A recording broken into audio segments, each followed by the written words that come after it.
Hello friends, আজকে খুব কম সময়ে একটা রেসিপি তোমাদের সাথে শেয়ার করব। আজকে করব গোলা রুটি। দেখে নাও কীভাবে করছি। প্রথমে একটা বাটিতে ময়দা নিয়ে নিয়েছি।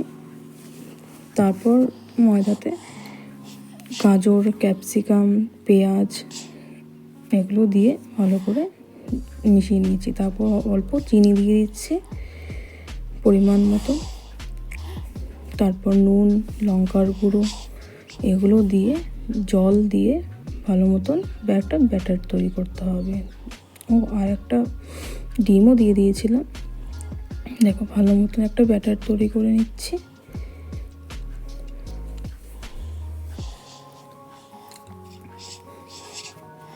তারপর একটু ধনেপাতাও ছিঁড়ে দিলাম। ধনেপাতা দিয়ে ভালো করে গুলিয়ে তারপর একে একে ভেজে নেব। দেখো এখন দিলাম। এখন এরকম করেই সব কটা ভেজে নেব। হালকা একটু তেল দিয়ে এরকম করে উল্টে পাল্টে নিয়ে নামিয়ে দেবো। দেখো এরকম করে সবগুলো ভেজে নিচ্ছি। এবার দেখো ফাইনালি হয়ে গেল গোলা রুটি। কেমন লাগলো জানিও। টাটা।